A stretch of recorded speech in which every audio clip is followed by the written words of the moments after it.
ये वही राहुल गांधी है जो कि बेवकूफ है, पप्पू है और उसकी बातें आप लोग सुन लें। और ये वही राहुल गांधी है जिसने 2010 में चाइना के साथ एमओयू साइन किया है, जिस एमओयू के बारे में किसी को नहीं पता। तो जिस कांग्रेसी को अगर इतना ज्यादा दिल में दर्द होता है ना, तो नीचे कमेंट में आके बोलते हैं। मैंने एक दो कांग्रेसियों के कमेंट पढ़े हैं। मैं उन कांग्रेसियों को बोलता हूं, जिस दिन राहुल गांधी वो एमओयू साइन कर, जो उसने चाइना के साथ किया था, वो उसको बोले सिर्फ वो एमओयू साइन पब्लिक कर दे। अगर वो पब्लिक कर देता है, मेरे भाड़ में जाए बीजेपी, भाड़ में जाए मोदी जी, मैं कहता हूं पूरे वोट, पूरी 500 सीटें जिता दो राहुल गांधी को। सिर्फ एक बार वो एमओयू साइन कर जो किया है ना, वो पब्लिक कर दे चाइना के साथ। खालिस्तान बनाने वाली इंदिरा गांधी, इमरजेंसी लगाने वाली, जो इंडिया की डेमोक्रेसी पे काला दाग है, वो लगाने वाली इंदिरा गांधी। 93,000 सिपाही वापस करने वाली इंदिरा गांधी। शिमला एग्रीमेंट साइन करने वाली इंदिरा गांधी। ठीक है, खालिस्तान बनाने वाली इंदिरा गांधी। मतलब दोनों में गुण है, अमित शाह में भी गुण है, योगी में भी गुण है। पर वक्त बात यह है ना कि कौन सा वक्त सही है किसके लिए। अगर योगी जी को भी यूपी से हटा दिया तो आपका यूपी फिर वही पुराना यूपी बन जाएगा। चाचा नेहरू इंडिया के वाहिद प्राइम मिनिस्टर थे जो कि सेलेक्ट किए गए थे, इलेक्ट नहीं किए गए थे। नेताजी सुभाष चंद्र बोस के खिलाफ कंस्पिरेसी, इंडिया के पार्टीशन के ऊपर नेहरू की साइन है। गिलगित बल्तिस्तान को हाथ से जाने देने वाला चाचा नेहरू, अपने आप को भारत रत्न देने वाला भी चाचा नेहरू। उसने जीते जी जिंदा ही अपने आप को अवार्ड दे दिया। सचिन ग्लेशियर का मसला खड़ा करने वाला वो भी चाचा नेहरू। इंडियन आर्मी को खत्म करना चाहते थे चाचा नेहरू 62 की जंग से पहले पहले। बोलते थे इंडिया को आर्मी की जरूरत ही नहीं है। कश्मीर मसले का क्रिएटर खान ऑफ कलात की ऑफर को मना कर दिया कि बलूचिस्तान को हम इंडिया में नहीं मिला सकते क्योंकि वो दूर है। कितना दूर है? 600 किलोमीटर दूर। ये पाकिस्तान 3000 किलोमीटर दूर बांग्लादेश बना सकता, वो ईस्ट पाकिस्तान बना सकता था, पर ये नहीं।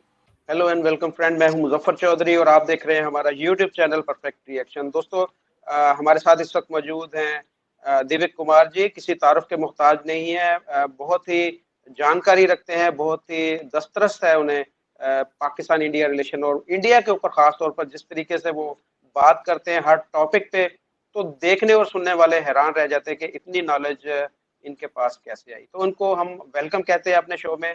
देविक जी, नमस्ते, कैसे हैं आप? ठीक है जी नमस्ते सर, बिल्कुल शुक्रिया मुझे बुलाने के लिए, थैंक यू। आप कैसे हैं? और सारे दर्शकों को प्रणाम। अच्छा, आप उसे मैं ये पूछूंगा कि मोदी जी का जो फ्यूचर है वो कैसे देख रहे हैं कि मोदी जी मजीद आगे प्राइम मिनिस्टर बनेंगे? उनकी क्या प्लानिंग क्या है?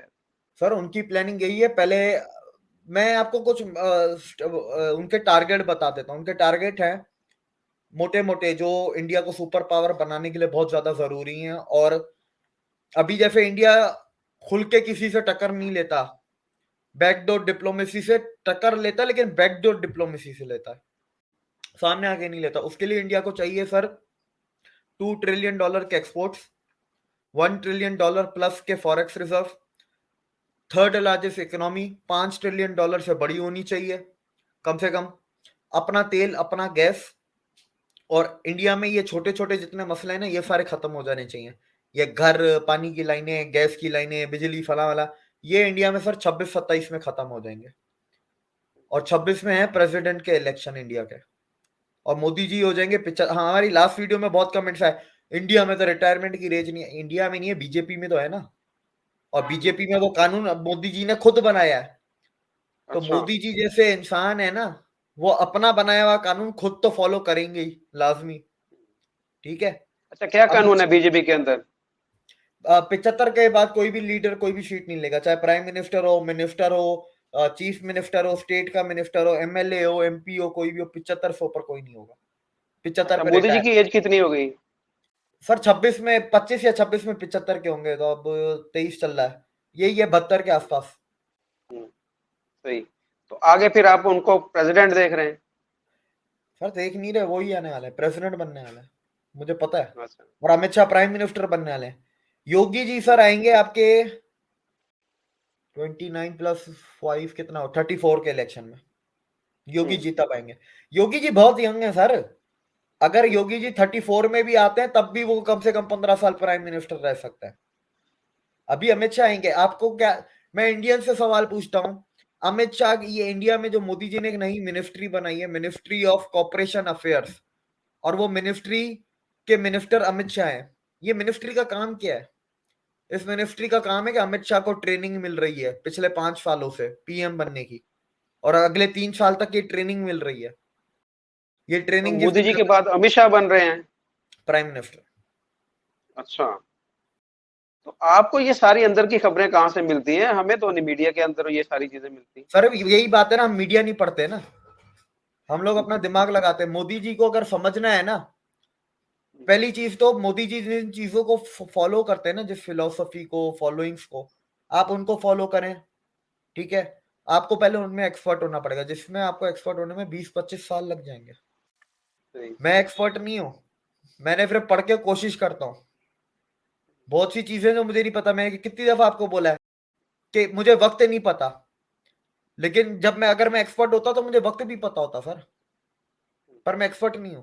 मुझे फिर इतना पता है कि ये होगा, क्योंकि हमने वो चीजें पढ़ी हैं।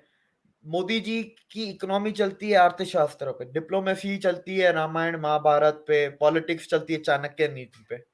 ये 5-6 फिलोसफीज अगर आप लोगों ने पढ़ के रट के इसके एक्सपर्ट बन गए, और एक बार नहीं पढ़नी, आपको अलग अलग तरीकों से पढ़नी है, बार बार पढ़नी है, अगर मोदी को समझना अच्छा, है तो।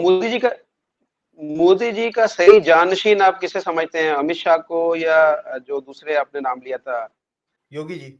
जानशीन से सर आपकी मुराद क्या योगी है? जी। करीब, करीबी? नहीं, जानशीन से मुराद ये है कि जिनमें उन जैसे गुण हैं, जो जो उन जैसे उनके जैसे हाँ, उनकी दोनों में गुण काबिलियत है है उस तरह की। सर, दोनों में गुण है। अमित शाह में भी गुण है, योगी में भी गुण है, पर वक्त बात ये है ना कि कौन सा वक्त सही है किसके लिए।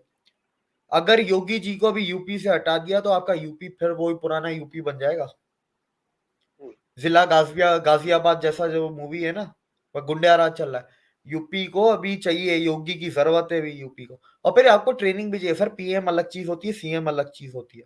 हम पाकिस्तान में रह के हम लोगों को तो ये अकल ही नहीं है ना। इधर तो डायरेक्ट पीएम बन जाते हैं, इधर तो मतलब कोई सीट ना संभाल के डायरेक्ट पीएम भी बने हैं पाकिस्तान में। जी। जिन्होंने, जैसे राहुल गांधी है, 53 का हो गया, आज तक एक सीट नहीं संभाली उसने। सीएम इमरान खान है भाई साहब, उन्होंने भी आज तक एक सीट भी नहीं संभाली, डायरेक्ट पीएम ही बनेंगे हम लोग। इंडिया में सर बीजेपी की थॉट में आपको बता रहा हूँ, बीजेपी आते हैं ग्राउंड से। बीजेपी के सर कितने लीडर हैं जो गांव देहातों से निकले, जिनकी पॉलिटिकल बैकग्राउंड नहीं है, और वो मिनिस्टर अभी लगे हुए, कैबिनेट मिनिस्टर्स हैं। तो आप उस चीज को देखें, वो ग्राउंड से निकलते हैं, वो पोजीशन बाय पोजीशन पे जाते हैं। वो उस पे नहीं जाते कि डायरेक्ट पीएम बनेंगे, नहीं। अमित शाह को अगर ऐसे ही होता, अमित शाह को फिर मिनिस्ट्री ऑफ कॉर्पोरेशन की मिनिस्टर क्यों दिया? पीयूष गोयल को क्यों नहीं दिया, जो ट्रेड और कॉमर्स के मिनिस्टर है? अमित शाह को क्यों दिया? मिनिस्ट्री अलग चीज है, प्राइम मिनिस्टर अलग चीज है, सीएम अलग चीज है, और हर स्टेट का सीएम अलग है। ये जैसे बोलते हैं, ये इंडिया में बोलते हैं ना, उधर तमिलनाडु में योगी का मॉडल लाना चाहिए, योगी की तरह बिल्डोजर चलाना चाहिए, नहीं। बिल्डोजर आपका यूपी में चलेगा, वहां की आबादी की सोच अलग है। तमिलनाडु की आबादी की सोच अलग है, उधर तो नहीं चलेगा, किसी और स्टेट में भी नहीं चलेगा भाई। यूपी इतना दूर भी क्यों जाना, बराबर हरियाणा में भी आपका बिल्डोजर नहीं चलेगा मॉडल। हर स्टेट में आपको एक अलग इलाज चाहिए। गुजरात में कभी चला बुलडोजर? गुजरात में कितने साल थे मोदी जी? 3 दफा चीफ मिनिस्टर रहे हैं, उसमें से 2 दफा तो होम मिनिस्टर तो अमित शाह ही थे। तो उधर कोई बुलडोजर चला? नहीं चला ना। लेकिन क्राइम खत्म किया 2002 के बाद, आज तक कोई दंगे हुए? नहीं हुए। हर स्टेट का अलग है। इंडिया सर एक इतना डाइवर्स है, उधर हर 100 किलोमीटर पे तो लैंग्वेज, खाना पीना चेंज हो जाता है। पाकिस्तान तो थोड़ी यानी ना कि पूरे पाकिस्तान आप में एक ही चीज चल रही है। अच्छा, हम आपसे ये जानेंगे कि कांग्रेस का क्या फ्यूचर है? या बीजेपी की तो आपने बता दिया, कांग्रेस कहीं एग्जिस्ट कर रही है वहां पर? सर देखें, कांग्रेस फ्यूचर में आएगी, अभी तो नहीं आएगी। जब तक ये गांधी परिवार है तब तक कांग्रेस का कोई फ्यूचर नहीं है, सीधी। और कांग्रेस के अंदर बहुत से ऐसे लीडर हैं जिसको कहते हैं कांग्रेस 23 कहते हैं इंडिया में। वो चाहते हैं कि गांधी परिवार कांग्रेस से निकल जाए, कि प्रेसिडेंट बनेगा गांधी परिवार का, हर चीज गांधी परिवार, प्राइम मिनिस्टर बनेगा तो गांधी परिवार का बनेगा। तो बाकी लीडर क्या जक मारने आए? अच्छे अच्छे लीडर्स हैं कांग्रेस में बहुत सारे, उन्हीं को कांग्रेस 23 कहते हैं जो गांधी परिवार के खिलाफ है। इंडिया को अपोजिशन चाहिए स्ट्रॉन्ग, पर स्ट्रॉन्ग के साथ साथ लोग ये भूल जाते हैं कि साफ अपोजिशन भी चाहिए, कि गांधी जैसी अपोजिशन नहीं चाहिए। कांग्रेस रहेगी, फ्यूचर में आपको कांग्रेस दिखेगी, आपको और ज्यादा अच्छा करते हुए भी दिखेगी। फ्यूचर से मेरी मुराद है कम से कम आपके 29 के इलेक्शन समझ लें, पर गांधी परिवार नहीं दिखेगा। बीजेपी की जो सोच है ना, बीजेपी को चाहिए कांग्रेस माइनस गांधी फैमिली। उनको कांग्रेस नहीं मिटानी, उनको गांधी परिवार मिटाना है। उसकी वजह मैं अच्छा, आपको बताता हूँ। जी जी बताएं। देखिए अब मैं शुरू करता हूँ चाचा नेहरू से। जो उस दिन हमने जो गुलाबी चाचा बोला था, चाचा नेहरू थे हमारे। अब चाचा नेहरू की सर मैं अचीवमेंट्स आपको बताता हूँ, ठीक है। चाचा नेहरू इंडिया के वाहिद प्राइम मिनिस्टर थे जो के सेलेक्ट किए गए थे, इलेक्ट नहीं किए गए थे, पहली चीज।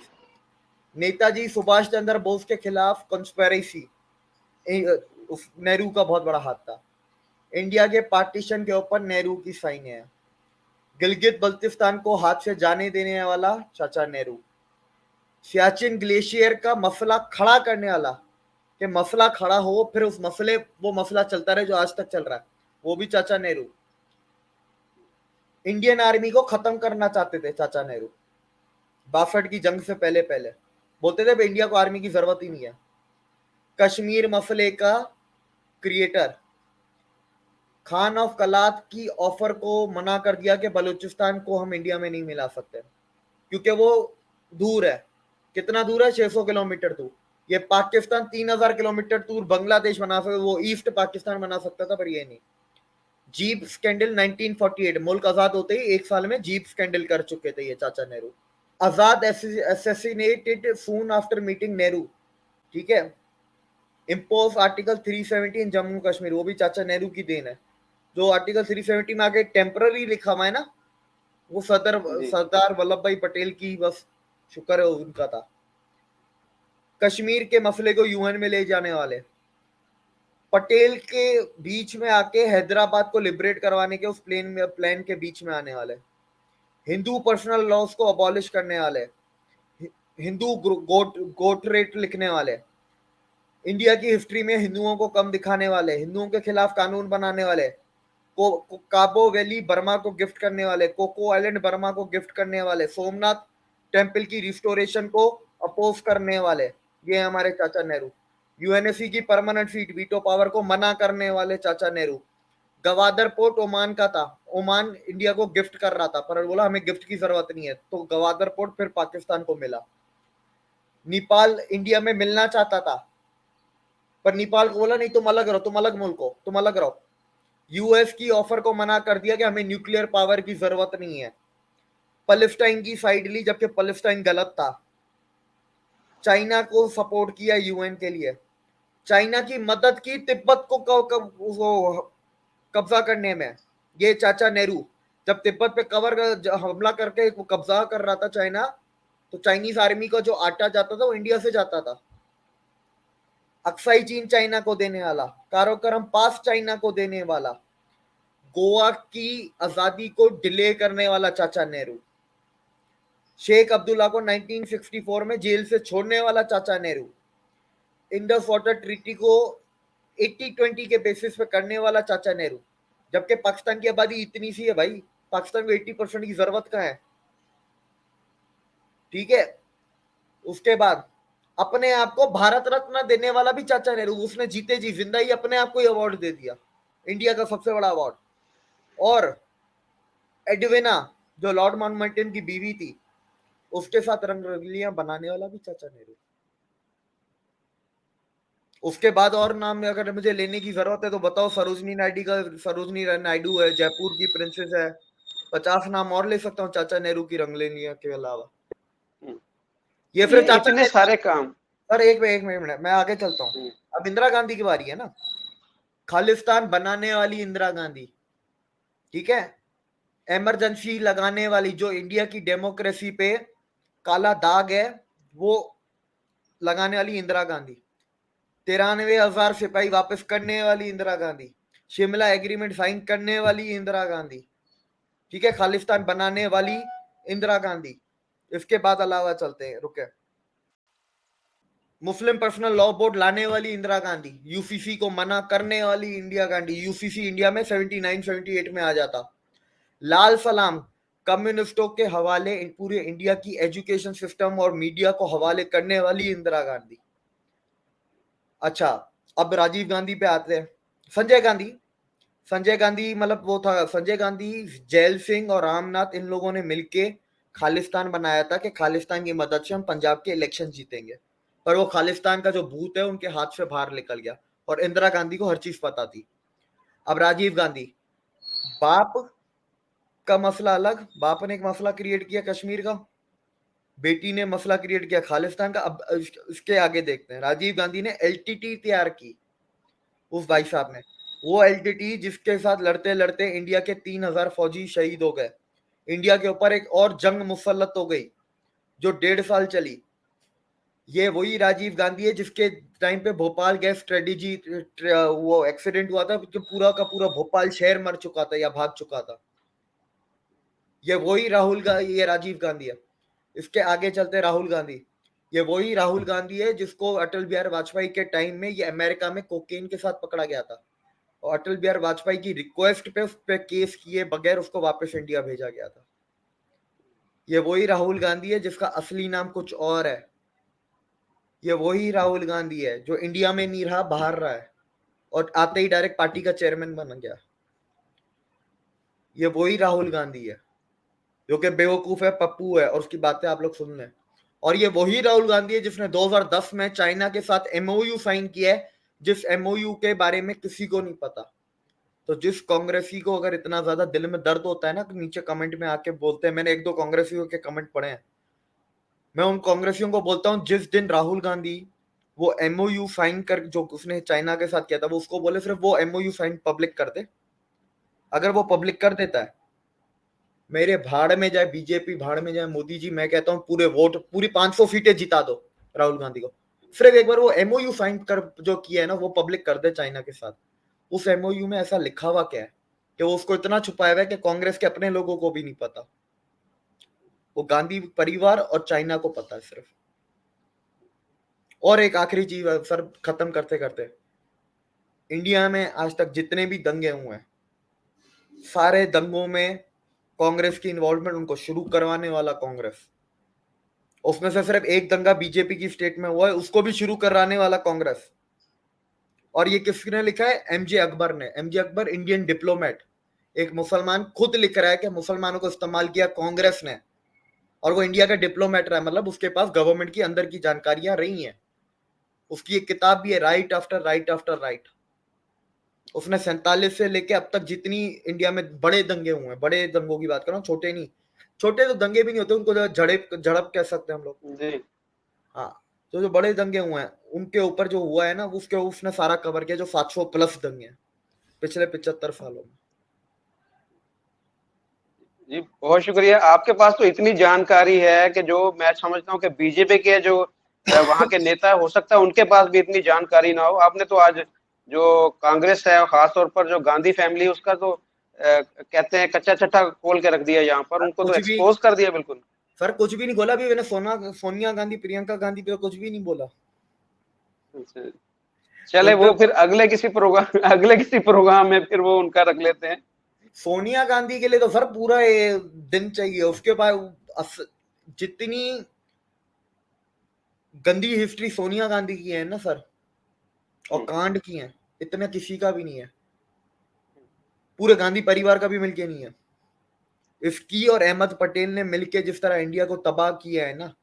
आपको एक और बता देता हूँ, पिछले 9 साल में एक भी करप्शन का चार्जेस या स्कैम बाहर नहीं आए हैं मोदी जी की गवर्नमेंट में, ठीक है। लेकिन 2004 से 14 जो कांग्रेस की गवर्नमेंट थी, उसके अंदर 12 लाख करोड़ के स्कैम हुए हैं। 12 लाख करोड़ इंडियन रुपीस के स्कैम हुए हैं सर। एक तो अभी ऐसे हम बातें करते हैं ना, काफी चीजें दिमाग से उड़ जाती हैं, वो धीरे धीरे करके दिमाग में आती है। अब ये दिमाग में आई तो मैंने आपको बता दी। नहीं बिल्कुल, हम एक और प्रोग्राम इस पे करेंगे जिसमें हम अब पाकिस्तान के जो इलेक्शन आ रहे हैं उसके ऊपर भी आपकी राय जानेंगे कि पाकिस्तान में कौन सी पार्टी सर जीतने जा इलेक्शन, रही है। और इमरान खान। सर मैं आपको बीच में काट रहा जी। हूँ, उसके लिए माफी, लेकिन पाकिस्तान में इलेक्शन नहीं आ रहे, केयर टेकर गवर्नमेंट आ रही है, वो डिसाइड करेगी कि इलेक्शन कब होंगे। अच्छा, अभी यानी कि इलेक्शन नहीं हो रहे, आप आपको नजर इलेक्शन नहीं होते। सर मुंह जुबानी कह रहे हैं, तारीख वारीख तो नहीं आई ना, इलेक्शन कमीशन ने तो अभी तक नहीं बोला, और अभी आईएमएफ ने बोला केयर टेकर गवर्नमेंट बनाओ, जो 14 अगस्त को जो शहबाज शरीफ उतरेगा ना, तो 15 अगस्त से केयर टेकर गवर्नमेंट आ जाएगी। उसके बाद केयर टेकर गवर्नमेंट के अंडर जो इलेक्शन का एक टाइम तय होगा, जो पूरी पाकिस्तानियों को बताया जाएगा, उस दिन फिर वो इलेक्शन किए जाएंगे। तो इलेक्शन हो नहीं रहे, होंगे, कब होंगे ये नहीं पता। चलो जी, आप तो अंदर की बातें आपके पास होती हैं कि क्या होना है, हमारे मुल्क में क्या हो रहा है और इंडिया के अंदर क्या हो रहा है, सारी चीजों का आपने अहाता किया। एक और प्रोग्राम इसके ऊपर हम रखेंगे कि जिसमें आपने जैसे कुछ बातें अभी बोला है कि उसके ऊपर मजीद डिस्कशन की जरूरत है, तो अगले प्रोग्राम में फिर हम पाकिस्तानी सियासत और कुछ इंडिया की सियासत के ऊपर भी आपसे जानेंगे। तो आपका बहुत शुक्रिया, इतनी जो मुफीद और अच्छी आपने गुफ्तगू की, और पता चल गया हमें कि इंडिया में क्या होता रहा है आज से पहले और आगे क्या होने वाला है। तो अपना ख्याल रखिएगा। आपका बहुत शुक्रिया। नमस्कार।